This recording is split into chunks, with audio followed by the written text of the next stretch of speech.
folks, Ben Herring here again, and this is another edition of Take Control of Your Golf Game. Now, are you suffering from driver dysfunction? Has your driver performance caused you to feel like less of a man? Well, I'll tell you what, if your buddies are out driving you and making your testosterone levels go down and decrease dramatically, I have the fix for you. Just watch this video and then consult your local PGA professional so that we can fix your driver dysfunction immediately and start to get you selected for those 4-man scramble teams and make you feel like more of a man and really improve your performance. So I'm going to give you a few tips on how you can improve your driver performance and really get back in the game. So first off, the thing that we have to understand is as we move from irons into the driver, something dramatically changes to help us increase distance. Now what that is angle of attack, and that's a key word there. So the angle of attack is the angle at which the club approaches into the ball. So when we're hitting irons, that ball is sitting on the ground.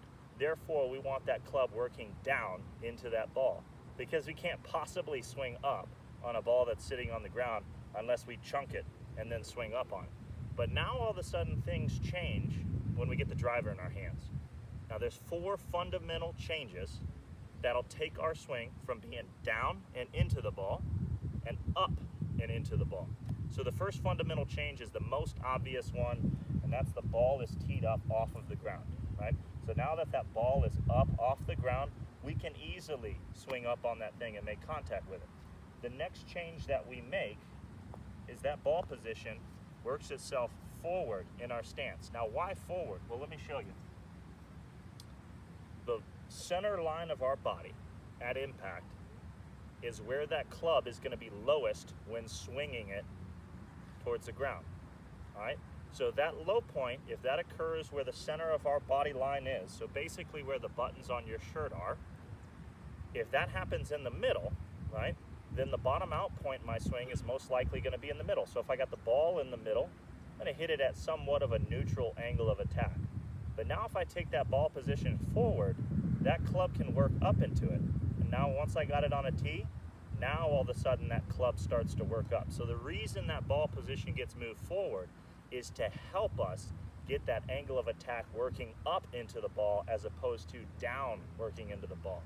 So the next fundamental change that I make as well is widening my stance. Now I want you to notice what happens to the buttons on my shirt as I widen my stance. So I'm going to take my back foot and drop it back a little further. Now all of a sudden the buttons on my shirt went further back, further bringing that low point in the swing back so we can again further promote working upwards into that golf ball. Again, so the bottom out point was here when I had my stance there. Now I dropped it back, now it came back, and it's starting to work up even more.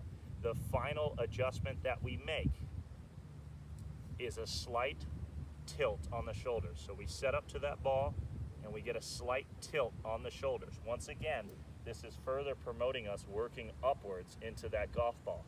So those 4 fundamental changes that are going to help us go from underperforming with our driver to overperforming and out driving our buddies, those are, again, that ball is teed up in the air.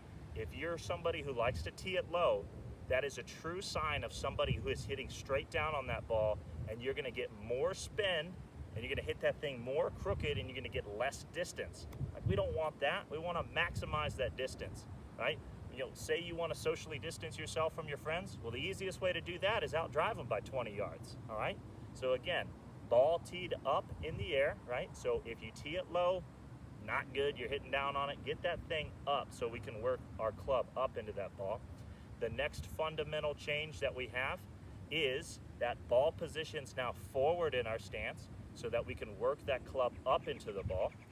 And then we widen our stance a little bit, again, bringing that low point in our swing further back so we can work up into that ball.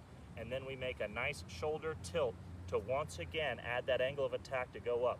Once you put those 4 things together, then you can start hitting bombs, just like this.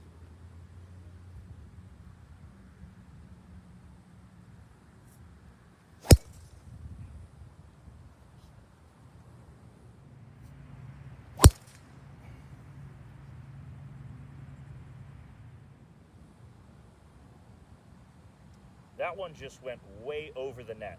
And if you want to hit it way over the net and you want to start performing like a man, you call me and let me know. Thanks again for tuning in to this edition of Take Control of Your Golf Game. I'll see you guys next week.